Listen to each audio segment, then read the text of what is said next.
Assalamualaikum warahmatullahi wabarakatuh.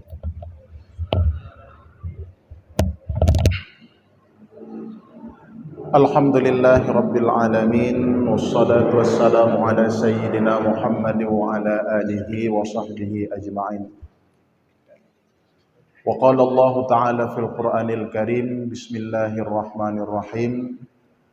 Ya ayyuhalladzina amanu qu anfusakum wa ahlikum nara. Shadaqallahul adzim. Ta'zim wa ikraman terutama sekali kepada Imam Besar Masjid dan kepada seluruh hadirin kaum muslimin dan muslimat sidang jamaah Syiar Muhibbah Subuh yang dirahmati Allah Subhanahu wa taala. Adapun tema kita pada hari ini, kesiapan orang tua mendidik generasi muslim di era globalisasi dan teknologi hari ini. Jamaah yang dirahmati Allah, berbicara masalah globalisasi. Globalisasi itu adalah merupakan perubahan, bisa kita menuju kepada kemajuan di bidang adat, budaya, pokoknya mencakup seluruhnya kemajuan yang akan kita gapai pada hari ini. Maka oleh karena demikian, kalau kita melihat dan kalau kita membaca dan mendengar, sesungguhnya zaman globalisasi itu bagi orang yang tidak mengerti dan tidak pernah mengkaji dan membaca, itu adalah merupakan sesuatu yang mengerikan. Padahal itu adalah merupakan sesuatu yang mengembirakan kita untuk mendidik generasi kita supaya menuju generasi yang hebat. Didiklah anakmu maka sesuai dengan zaman hidupnya. Jangan pernah kau didik anakmu sebagaimana zaman yang kamu hidup. Jadi uronyo, mindset gedanya ketika kita berpikir wate hadirnya globalisasi hari ini itu merupakan masalah besar bagi kita. Sesungguhnya mari kita lihat dengan kacamata ataupun dengan pandangan secara positif. Secara positif, perubahan yang terjadi pada hari ini adalah merupakan perubahan yang sangat indah. Siapa yang membuat perubahan itu menuju indah adalah dua orang tuanya.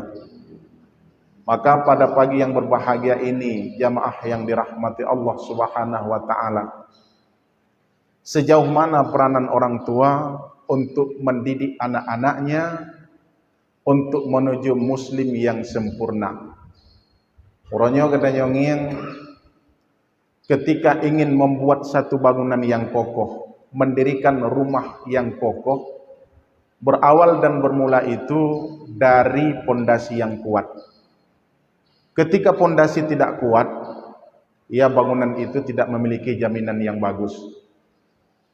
Maka siapa pondasi yang kuat itu adalah orang tua. Dan pondasi yang kokoh itu adalah orang tua. Uronyo terjadi marak sesuatu yang terjadi kadang-kadang secara negatif hanaget kehadiran uronyo. Tetapi yakinkanlah semua itu peran orang tua sangat penting. Mari kita lihat perjalanan, perkembangan, keberhasilan perjuangan baginda Nabi besar Muhammad sallallahu alaihi wasallam. Rasulullah, beliau sanggup dan bisa membawa umat menuju umat yang hebat. Maka peranan orang tua hari ini awali kita dengan cara uswah dan tauladan bagi anak-anak kita. Maka Rasulullah dibangkitkan oleh Allah, diutuskan oleh Allah sebagai uswatun hasanah, suri tauladan yang baik ataupun sebagai patron. Dalam jangka 23 tahun sanggup merubah peradaban jahiliyah menuju peradaban Islamiyah. Artinya Rasulullah mengedepankan akan akhlakul karimah. Apa poin yang kita ambil di dalam tema kita pada hari ini? Yang pertama, didiklah anak-anak kita dengan memperkenalkan mereka akhlak yang ada pada diri kita.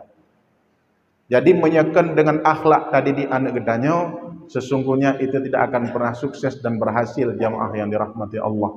Karena kita sebagai uswah dan sebagai patron dalam hidup mereka. Kemudian mari kita lihat bagaimana cara Rasulullah mendidik anak-anaknya dan menurut konsep Rasulullah. Yang pertama ada 3 fase ya. Fase yang pertama ketika umur anak kita 0 sampai 7 tahun, jadikan anak-anak kita sebagai raja. Dan pendidikan yang mereka dapatkan dari kita melalui meniru.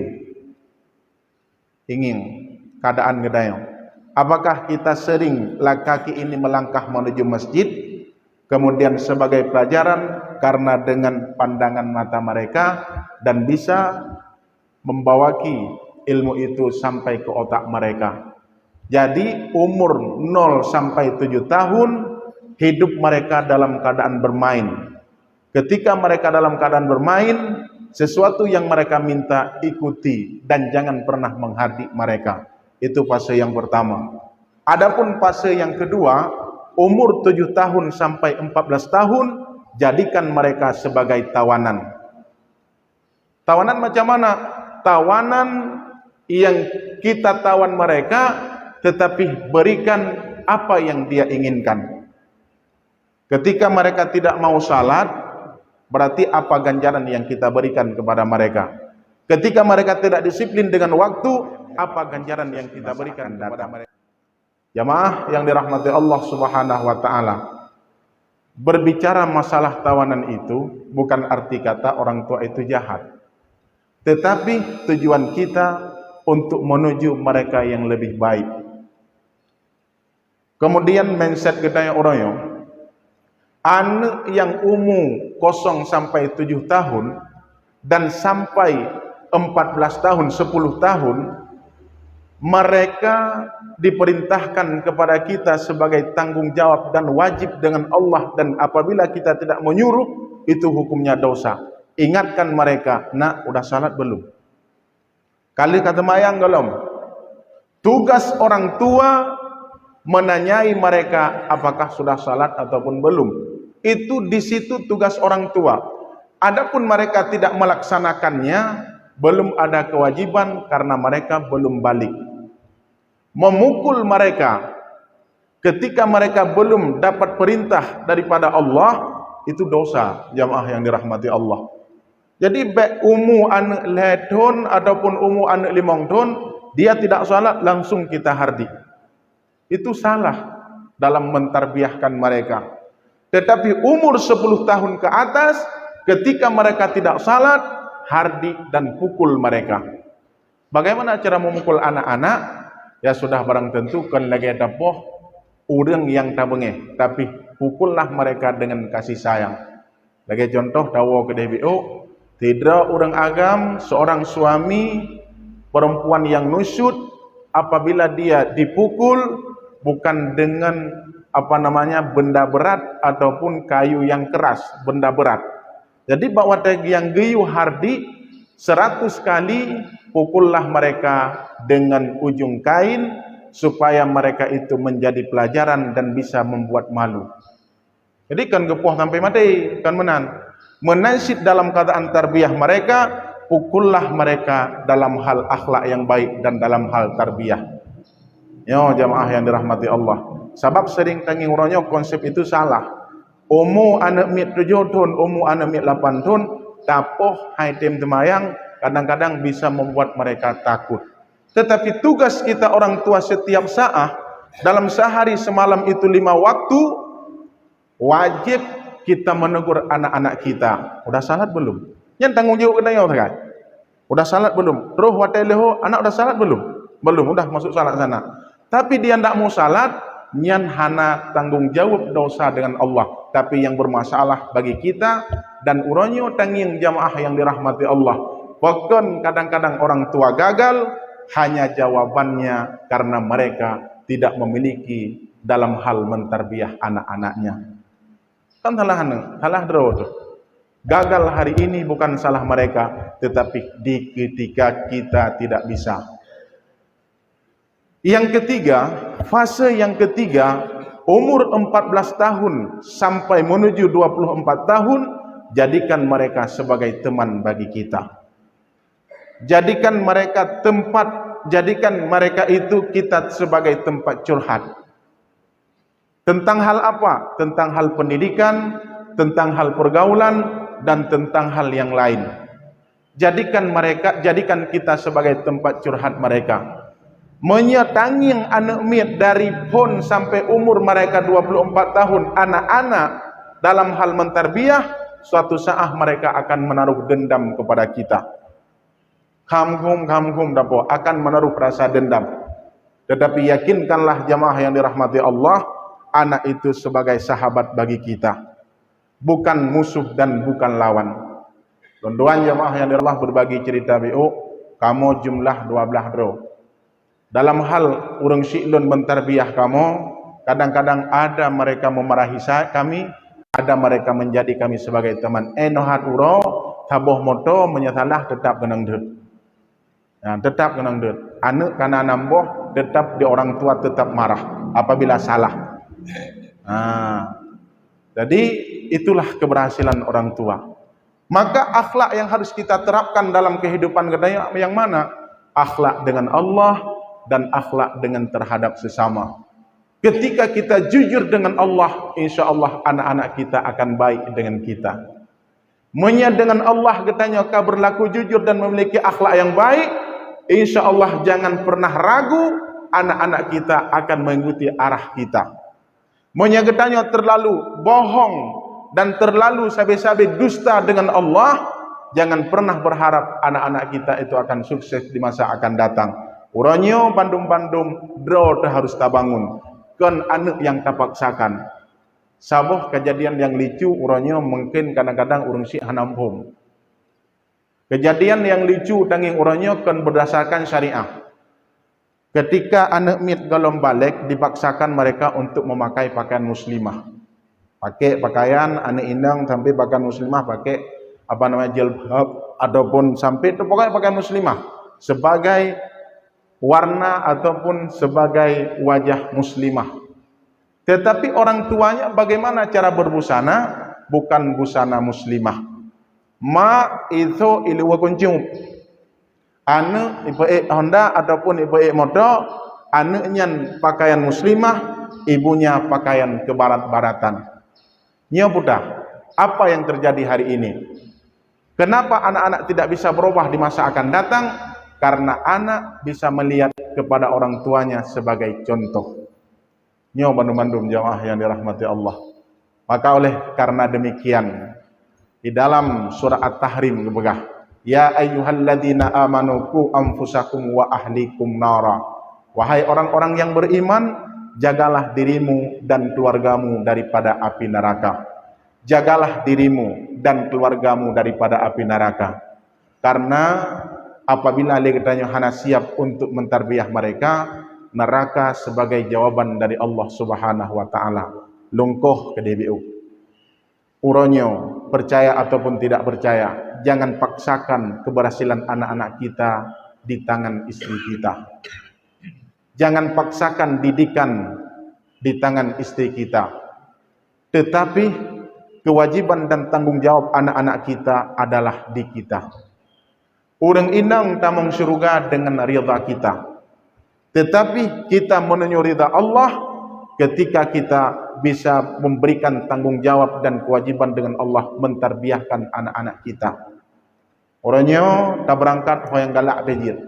Orangnya tak buat hoyang galak dejir, tetapi jangan pernah kita mengabaikan tanggung jawab dan hak dengan Allah Subhanahu wa taala. Tapi lon pegah dalam kajian alih tatali urinong. Takubah anak ba urinongnya, kewajiban tarbiyah adalah pada kita. Kacau anak miak kayu didik ba anak ba mak, itu salah. Tapi kewajiban tarbiyah pada kita. Kamu kawin 8 boh tekjid, yang tetap tanggung jawab adalah di kita orang tua, yaitu seorang ayah. Walaupun rukuk sujudnya tegak, walaupun umrahnya banyak, walaupun hajinya sudah berkali-kali, tetapi kita mengabaikan anak-anak kita tidak pernah mengenal akan Allah, di situ di mahkamah Allah akan dipertanggungjawabkan suatu saat nanti. Maka uronyo dalam hadis Nabi kebegar, akrim, muliakan anak-anakmu, wa ahsanul khuluqi, dengan memperbaiki akhlak. Kemudian dalam hadis yang lain kebegar dari Rasulullah, mendidik anak-anak kita lebih besar pahalanya ketimbang bersedekah satu sa'. Mendidik anak-anak lebih besar pahala ketimbang kita bersedekah setiap hari satu sa' beras. Nyanban, kita bersedekah banyak, membangun masjid, apalagi membangun tempat-tempat pendidikan agama, apalagi pokoknya untuk kepentingan agama ada sedekah kita. Tetapi anak kita berkeliaran dan tidak pernah memiliki tanggung jawab, di situ akan dipertanggungjawabkan di mahkamah Allah Subhanahu wa taala. Sebagai kesimpulan jamaah yang dirahmati Allah, proses untuk menuju generasi yang hebat dan menuju zaman globalisasi hari ini supaya terciptanya muslim yang sejati berangkat daripada orang tua yang hebat. Menyekan karena urang si tetap anemiknya salah. Baik sibuk dengan keadaan usaha gop. Gara-gara urangnya meno-meno rusak anak-anak dong, jangan pengaruhkan lingkungan. Jangan pernah salahkan orang lain. Tanyakan permasalahan itu pada diri kita. Rasulullah hidup di tengah-tengah peradaban jahiliyah, tapi Rasulullah tidak pernah menjadi orang jahiliyah. Kenapa kita hidup di tengah peradaban Islamiyah, tetapi kita jadi orang-orang jahiliyah? Kenapa? Jawabannya ada pada diri kita, jamaah yang dirahmati Allah. Ho ta'arah anu, kacok moto god ipegot moto, setangna dempuna. Tetapi ketika kita mengendarainya, mengapa kita bisa terjadi kecelakaan ataupun bisa terjadi musibah? Karena belum lihai dalam mengendarainya secara syariah. Tapi coba adab, oh terjadi musibah, berarti semuanya itu telah ada ketentuan dari Allah Subhanahu wa taala. Karena gedunduk dengan baik beralih pekan anak dong meno, memang ba'adali kamunan muduli. Nah, iktisab harus ada usaha. Setelah berusaha kita tidak pernah sukses, ya di situ Allah telah Allah telah memaafkan akan kesalahan hambanya. Jadi kan menan, kan lagi anak lemo, kan lagi anak kambing, dan kan lagi anak geberi luh menan. Semoga mau'izah dan nasihat yang saya sampaikan pada hari ini menjadi nasihat yang bermanfaat. Patron dan intinya, orang tua adalah segala-galanya bagi kita. Kita adalah segala-galanya bagi anak untuk menuju anak yang sukses di masa akan datang. Baik tagai pesalah uronyo keadaan, tapi jadikan kita sebagai yang mengawal keadaan dan zaman hari ini. Amin ya rabbal alamin. Billahi sabilil haq wa billahi taufiq wal hidayah. Assalamualaikum warahmatullahi wabarakatuh.